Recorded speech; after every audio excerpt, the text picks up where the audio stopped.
Hello, and welcome to the Dance Physio Podcast, a podcast designed to explore ideas and foster discussion around dancer health and wellness. We're here to challenge the status quo, bridge the gap between dance science and the studio, and help change the landscape of the dance industry for the better. I'm your host, Erika Mayall, a dancer turned physiotherapist who is deeply passionate about leaving the dance world better than I found it. I'm so glad you're here. Let's get started. Hello, everyone, and welcome back to another episode of the Dance Physio Podcast. I am your host, Erika Mayall. If things sound just a tiny bit different today, that is because I am recording from a different location. So I apologize in advance if the audio quality doesn't sound quite as good as what you are used to, but I promise the content is just as good. Today, I want to dive in and talk all about a better way of training flexibility for dancers. So today's podcast episode is probably most applicable to dance teachers, but if you are a dancer or if you are a dance parent, there's certainly going to be information that is applicable to you as well, but really it's maybe aimed a little bit more at dance teachers.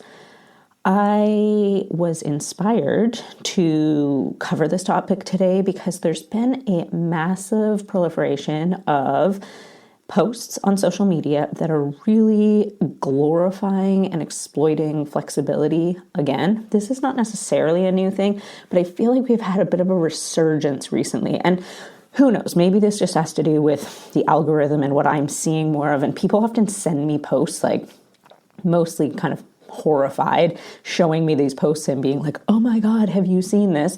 And obviously, I'm sure most of you are aware of how the algorithms and stuff work on social media platforms. So the more you view those types of things, the more you're exposed to them. So I really try super hard not to engage in any of those posts. I know a lot of people are like, oh, we should be calling them out and commenting on them and stuff. But honestly, that just tells the algorithm that people want to see this type of content. So I try hard not to engage, but certainly I am seeing these posts. People do send them to me to get my opinion or just, in horror or things like that as well. So like I said, I'm not sure if this is just the algorithm feeding me more of this information or if there truly has been a little bit of an explosion in it. I want to think there probably is a little bit of an increase only because so many more people have been sending me stuff. So they are obviously seeing it as well. And these posts, I'm sure all of you have seen them before, but they are often young dancers, sometimes very young dancers who are doing like really kind of extreme, awful stretching type exercises. Sometimes it borderlines on looking like contortion stuff. There is sometimes, stretching straps involved or other apparatuses and things like that. There are multiple instances of these kids being like in tears, like kids that are crying, tears streaming down their faces as their teachers are pushing them into deeper stretches or yelling at them to hold the stretch or what have you. So this is like, very concerning in the dance industry. And that's not necessarily what I want to cover today in the podcast episode, but just in terms of like where my inspiration was coming from, this is what we are seeing. This is the information that is sort of out there and available to dancers on social media platforms and things like that. But the whole point of the podcast episode is that there is a better way of teaching flexibility. We do not need to resort to these types of really extreme and quite frankly, very dangerous stretching practices. And I get it. For teachers, well, for anybody within the dance industry, there has been a really big focus on increased flexibility demands in the dance world recently. We are seeing that. I think there's a lot of different things driving that. We see that through like the dance competition world, where a lot of the dancers with more extreme flexibility or who are capable of doing more extreme flexibility like moves and things like that often are getting rewarded. So it's becoming glorified a little bit more. We are absolutely seeing it on social media, and I think that's probably one of the biggest culprits, that dancers are just exposed to so much more media. And so, again, they're seeing these things that are probably unrealistic goals for them, but they see it and then they think, oh, I need to be able to achieve that. We certainly get a little bit of pressure from parents to try and achieve some of these extreme flexibility positions and demands. And I don't necessarily fault parents for this, because especially if you are a parent who does not have a background in dance, which the vast majority of dance parents, especially in like the competitive dance world, most of them don't have a background in dance. And so they see their dancer either at competitions being compared to other dancers, or even what they're consuming media-wise. And the parents think that that is the required ideal for their dancers. And more often than not, they have absolutely no idea how dangerous most of these kind of extreme stretching practices are. So it's not that we have parents who are intentionally trying to put their children in harm's way, but we truly have parents who just don't know any better. Like, they don't know that this is not the norm, or should not be the norm in the dance world, and that it is potentially harmful to their dancers. So it's really up to us, and by us I mean the wider dance community, but certainly the healthcare professionals or any professionals within the dance industry, and then dance educators as well. Like, I think the dance educator role in this cannot be understated. How important it is for them to be educating both the dancers, but especially the parents, on what the risks with this are. Because as soon as parents are more aware of that, they're not pushing for that quite as much in terms of wanting their dancer to increase their flexibility and things like that. So I 100% understand where people are coming from when they see this sort of glorification of extreme flexibility within the dance world. And I'm not saying that we don't need flexibility, because we absolutely do. And, the demands have probably increased over the last couple of decades. And so training at the levels we trained at 20, 30, 40 years ago maybe just doesn't cut it anymore. But what I am saying is there is a better and much safer way of training this flexibility.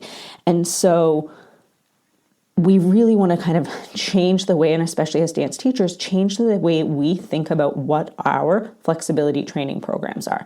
Because historically or traditionally, we've mostly just used passive stretching within the dance world. So we go into our stretch, whether it's our splits, whether it's whatever, and then we just stay there and we hold it for 30 seconds, 1 minute, 2 minutes, 5 minutes, whatever it is. And if people were not getting results with that, so some dancers will absolutely get results with this passive stretching. There are probably many, many more dancers who will not get the results that they want with this type of stretching. And so what we have seen, and where some of this really extreme stretching has come from, is, well, if they aren't getting more flexible or getting the results they want with, like, sitting in the splits, we'll just use that as an example, then what we're going to do is we're going to make it more extreme. We're going to put their foot up on a block so it's even harder for them. We're going to suspend them between two chairs. We're going to use a stretching strap, like whatever it is. They haven't actually changed the approach to flexibility training that they're using. It is still primarily a passive stretch, but they've just tried to make it more intense, more demanding, whatever you want to call it, to try and get the results they want, because they have not been getting the results with that sort of traditional passive stretching. But like I said, there is a better way to train flexibility, because passive stretching alone is really not that effective for a lot of dancers. Like I said, there are dancers who will absolutely be able to see results and gain flexibility from that. But for a lot of our dancers, that is just not going to be enough, or it's not going to be the best approach for them. So we really want to kind of change how we think about designing our flexibility programs. And that starts with understanding anatomy. And anatomy, there's a podcast episode all about why I think it's so important for dance teachers to understand anatomy. So we really need to understand the anatomy, and specifically the anatomy and physiology of how mobility works. And really what that comes down to is understanding that our nervous system is the thing that controls our mobility. We do not gain flexibility simply by increased length in muscles. That used to be how we kind of thought flexibility worked, but we now know from research that that's not actually how flexibility works and how we gain flexibility. all of our mobility and flexibility in our body is mediated by the nervous system. And the way that we gain more mobility is by addressing nervous system components of it, or making sure that our nervous system feels safe enough to allow this mobility to happen. And so, like I said, that comes down to really understanding the anatomy of it and also being able to assess and understand what it is that's limiting a particular dancer's mobility, because it's going to be different for different dancers. So for some dancers, their mobility might be limited by tension within their nerves themselves. So like actual mechanical tension within the nerves, we often call this dural tension, which basically just means nerve tension. That might be the thing that's really limiting their mobility. For another dancer, they may actually be struggling with weakness. So maybe they're not as strong as they could be in certain muscle groups or in certain areas of the body, and therefore the nervous system doesn't feel super safe allowing them into certain positions or doing certain movement patterns, and so it's going to tighten up and protect. So we can have weakness that contributes to reduced flexibility. We can have nerve tension that is contributing to it. We often will see increase in tightness or nervous system protection in dancers who are actually quite hypermobile. And this is often because their body's trying to protect against uncontrolled mobility at the end of range. And so if they can't control the amount of mobility they have because maybe they're a bit hypermobile, their nervous system may try and control for that for them by protecting and limiting their mobility. We can see decreases in flexibility with growth spurts. So maybe that is what is limiting this dancer's flexibility. Maybe they've grown a lot recently. There are so many things that can contribute to why a dancer might be struggling with their flexibility. And we really need to be able to figure out what is limiting a particular dancer before we can start to think about, okay, how are we designing a flexibility program specifically for this dancer or even for a group of dancers? Because let's face it, as a dance teacher, you don't always get the opportunity to work one-on-one with dancers. And so we want to design our flexibility programs that we're covering enough of these elements that it's going to address each of those dancers in the room. So again, like I said, passive stretching might work fine for a particular dancer or maybe even a small group of dancers, depending on what it is that's limiting them, but it may not actually be great for a lot of the other dancers that are in the room, and so they may need a different approach. So if we have a more robust flexibility program that touches on more than just passive stretching, we're going to be able to address this a lot more effectively. So what does a comprehensive flexibility program actually look like? Well, the way I teach it or I approach it, I like to think about it in sort of like 5 broad categories. And this is actually the same approach that I teach in the Flexibility Foundations course, which is my online flexibility training course for dance teachers. I'll tell you a little bit more about that at the end, but let's go through what these sort of like 5 broad categories are first. So number 1, we need to really think about regulating the nervous system. So like I said, the nervous system is actually what controls whether we are going to be allowed to access mobility or flexibility within our body. And if our nervous system is feeling dysregulated for any reason, and it could be something completely outside of dance and the dance world, but if it is feeling unregulated, it is not going to allow for the mobility that we want.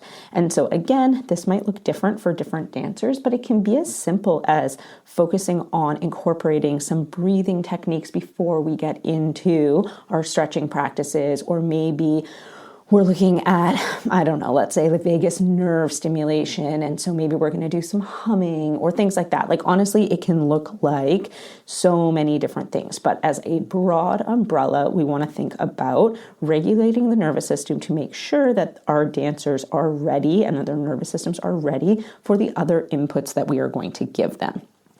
Second broad category is actually thinking about influencing or changing the inputs into the nervous system. In my programming, I often call this neurosensory modulation, but that is honestly just a really fancy way of saying that we're changing the inputs. And again, there are lots and lots of different ways that we can do this. One really common way that we use in dance and that dancers often really like is things like myofascial release or foam rolling or using a ball to roll muscles and things like that. And that just changes sensory information or sensory input into our nervous system and allows our nervous system to experience those sensations differently, which often allows it to be more prepared for allowing more mobility. Does that make sense? I'm not sure that I explained that super well, but essentially we want to influence the inputs into the nervous system in a way that makes the nervous system feel safe so that it will allow the output of increased mobility. So that's number 2. So number 1, we're thinking about regulating our nervous system. Number 2, we're thinking about changing the inputs into our nervous system, which is going to have the effect of regulating, but sometimes we just think about these a little bit different in terms of neurosensory modulation. And then number 3, so the third component we want to think about in a comprehensive flexibility program is really addressing nerve mobility and that component or dural mobility component of flexibility. And this is one of the areas that I think dance kind of lacks a little bit. This is something that we talk about a lot in the physio world and in healthcare. We really recognize the role that nerve tension can play in pain and in injuries and in recovery from injuries and things like that. But it plays a role in just our general flexibility and mobility throughout our body all of the time. And the dance world, this is not something that we're super familiar with or we talk about or really pay much attention to. And I don't think this is the fault of dance teachers directly themselves. I just don't think that this is incorporated into any sort of teacher training programs really that I am aware of. And again, this is one of the reasons why I wanted to create this Flexibility Foundations program, was because I think it is a big area that is missing within the dance world. But essentially, when we're looking at nerve mobility, we're looking at whether that is a limiting factor in our dancers' flexibility, and then doing things to address that, which more often than not is incorporating things like nerve glides or nerve mobilizations. And I've actually done a podcast episode specifically on that. And so if you're interested in that, I will link that episode in the show notes as well. I cannot remember the episode number off the top of my head, but I think it was somewhere around episode 45-ish. But I will link the Nerve Glide episode in the show notes. So that was our sort of third component to our flexibility training program. Number 4, we want to make sure that when we're training flexibility, we are incorporating active mobility into our program. And again, have done podcast episodes specifically on what is active mobility, like how do we incorporate active mobility in the past. So again, I will link that one in the show notes as well. But essentially, active mobility just means that as we are going through movements or ranges of motion, we are actively controlling those movements. And the benefit to this in terms of flexibility training programs is that it helps us build strength throughout the full ranges of motion. So when I was saying before that some people, their mobility might be limited because their nervous system is protecting against uncontrolled mobilities at end ranges and things like that, active mobility is designed to control through, and you're only going to move through the range that you can control. So you may have more range available to you, but if you do not have the strength to control it, when you're doing active mobility exercises, you're going to start in the range you can control. And then as you gain more strength through those exercises, you will be able to go into more and more and more amounts of mobility. It also allows for more safety within the nervous system. And so again, as you build that strength and as you build that control, the nervous system is going to allow more and more and more flexibility. And so it's one of the most effective ways that we see dancers build flexibility. It is not a quick fix necessarily because we need to build strength over time, but in terms of long-term gains and safety within the body and not risking injury, it is absolutely the most effective type of mobility training that we can incorporate. And then finally, the fifth part of what we're going to think about is our passive mobility or passive stretching. And like I said, this has been, the mainstay of flexibility training in the dance world forever. And there's been this bit of a shift towards no, we should only be doing active mobility. And I don't think that that is true either. Passive stretching absolutely still has a role in flexibility training.